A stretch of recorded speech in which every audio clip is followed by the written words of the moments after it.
The Metaphysical Poets. The Metaphysical Poets were a loosely structured group of British poets that wrote during the 17th century. Most of the men in the group did not know of, much less read, one another. Nonetheless, scholars have grouped them together due to their stylistic approaches and the scope of the themes in their poems. As the name would suggest, they explored many basic philosophical questions with their poetry. Rather than appealing to the emotional aspects of existence, the metaphysical poets wrote on matters of things intellectual. However, their lyrical style made even the driest of concepts engaging. The most notable of the metaphysical poets is John Donne.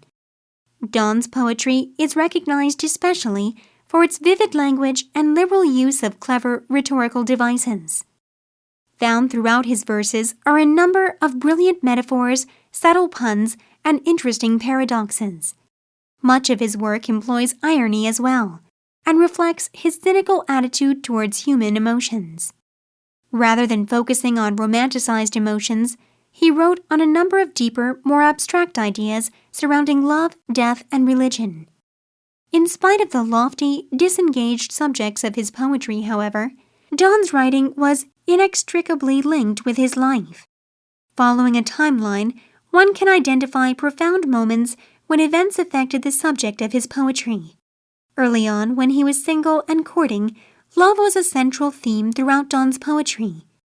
But with the death of his wife, he began exploring issues of mortality. Near the end of his life, he became an Anglican priest and began delving into religious issues.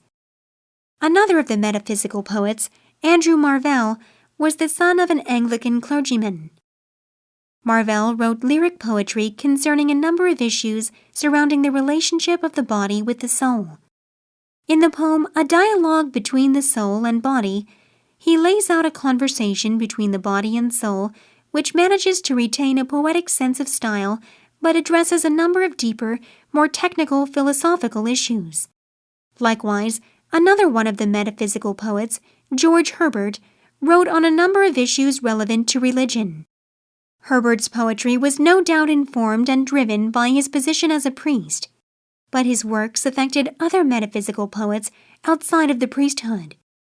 Ultimately, through tenuous connections of influence, the metaphysical poets grew and became a considerable force in the realm of poetic literature at large. For example, a student of Herbert's, Henry Vaughan, was influential in the writings of William Wordsworth, a famous English poet. In spite of the somewhat unclear connection that the metaphysical poets have with one another, their techniques remain quite consistent. Nearly all of the metaphysical poets employed the conceit, a poetic device that used a complex, extended metaphor to explain a series of concepts. John Donne, for example, compared the human soul with a drop of dew in his poem On a Drop of Dew.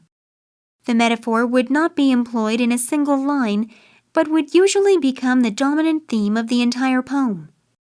Exploring the dynamics of the metaphor and its complexities was a trademark approach of the metaphysical poets. T.S. Eliot noted that the metaphysical poets were, by and large, concerned with issues that engaged the reader's mind rather than heart. The philosophical concepts at the core of metaphysical poetry were its defining characteristic, but their use of the conceit ties them together as a larger group of poets. Eliot also noted that the very nature of their poetry emphasized an interest in thought over experience, which set them apart from most other well-known poets of the following eras. The metaphysical poets have been called the anti-romantics by some. In the century following the death of most of the metaphysical poets, the Romantic movement in poetry began. The Romantics were more concerned with writing about a single experience instead of an entire concept. The influential Romantic era turned the metaphysical approach on its head. Rather than using experience as a mere device for explaining a more abstract idea using the technique of conceit, the Romantic poets focused on simply experiencing beauty and writing on that experience alone. As such, the metaphysical influence was relatively minimal in later poetry, being overshadowed by the influence of the Romantic poets.